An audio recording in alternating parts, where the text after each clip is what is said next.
What's up everyone, Vitaly here, and in this video I want to talk to you about Pinterest pins and making them either TOBI pins versus non-TOBI pins and the advantage of each one.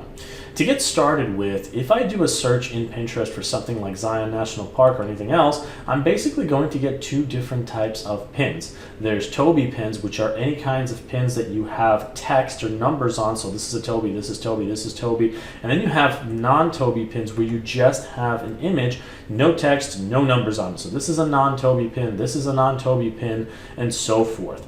Now, generally speaking, with Pinterest, what we're trying to accomplish, at least in my case and in most people's cases, is we're trying to get as much traffic from Pinterest to come to our website, because the more traffic we get from Pinterest to our site, the more opportunities we have to monetize that traffic. And so with that in mind, TOBI pins are the best way to go when it comes to that, because TOBI pins create some sort of incentive for people to visit our website so they can actually make that, so it can open up the doors of opportunity for that. So if I'm scrolling through over here and I see something that says the perfect Las Vegas to Zion National Park itinerary, and I click on that, I want to know what that actual itinerary is, so I have more curiosity in clicking through to the website and seeing what that's all about. But the thing to understand is that when it comes to Pinterest, just making TOBI pins may not always be very advantageous. And generally speaking, when you create TOBI pins, yes, you may potentially increase your chances of getting more traffic from Pinterest to your site, but at the same time, the people that click on your pins and visit your website are usually never going to come back to your account. And this is where we turn to the subject of making non-TOBI pins and why they're advantageous to making them versus TOBI pins. Now, generally speaking, non-TOBI pins may get you a lot more impressions, a lot more pin clicks, which is not visits to your website, it's just a click on the pin, so this counts as a pin click. And at the same time, you may get more saves and so on and so forth. And that itself holds more advantages in the subject of why you want to make non-TOBI pins. Let me give you an example of what this looks like. So if I head over to one of my particular boards that I have, I'm going to go over here. So let's say this is one I have about Great Smoky Mountains National Park. I have 5 pins over here. 4 of them are TOBI. This is a non-TOBI. You'll notice that the non-TOBI pin has way bigger numbers than anything else that I have over here, although these are generally still new pins, so they're developing, but this one has had way more chances to marinate. And what I mean by marinate is it's pretty old, a few months at least, and as a result, it's been doing pretty well. But here's the thing. When it comes to non-TOBI pins, if I click on this and I look at the stats of this, what we're really looking for is how many clicks to my website did this pin generate. And in spite of all of these high numbers that you see over here, I only got 2 people to visit my website. So that is very poor. So this is not a pin that would be very helpful for me to get visitors to my website. On the other hand, if I click on a TOBI pin over here, which has way smaller stats than the other one that I just showed you, and I click on see more stats, you'll notice that this has 2 times as much, even though it has substantially less impressions, pin clicks, and so on and so forth. Now, like I said before, this one is still pretty new, but it's still doing way better than this one that's been around for months. And obviously people might ask, well, why don't you just make more TOBI pins versus this? And this is where we have to circle back to the advantages of each one.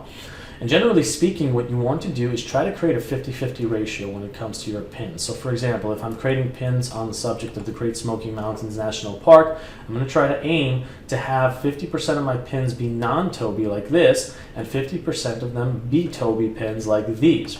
And generally speaking, the reason you want to do that is because, yes, the TOBI pins are more likely to get you traffic to your website, but these pins are the ones that are likely to get you more pin clicks so people can visit your account. So for example, if somebody sees this pin on Pinterest where they're doing a search for Great Smoky Mountains National Park, they click on this, they visit my account, they see this board, they have more chances of saving these different pins so they can get more exposure of my channel. And by saving it, it's sort of like a social media share where other people can also see that they saved this. So in the long run, you can actually have more kind of like a positive chain reaction of saves, pin clicks, followers through non-TOBI pins. Whereas with TOBI pins, it's like they find your pin, they click on it, they visit your website. That's really pretty much where it ends.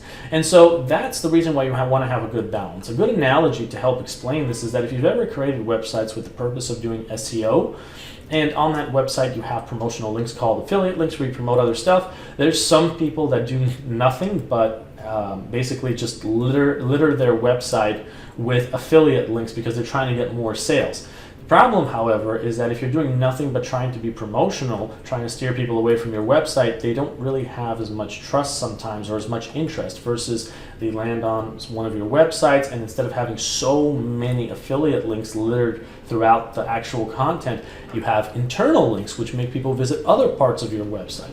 In my particular case, when people visit my website from, let's say, one of these pins, I have ads that are on the site, and if I get people to visit more pages on my website, more ads load up and I get paid more. So that's kind of the analogy that I'm trying to relay to you here when it comes to creating Pinterest pins that are either TOBI or non-TOBI. So generally speaking, if there's nothing else that you take from this video, take that you should make 50% pins when it comes to your Pinterest board. So create 50% TOBI pins and 50% non-TOBI pins. The TOBI pins will likely get you the most amount of traffic to your website. The non-TOBI pins will get you more exposure of your Pinterest channel, get you more saves potentially, more followers, and that itself can provide indirect growth to your Pinterest channel. So that is really the main thesis of what I wanted to get across to you in today's short video.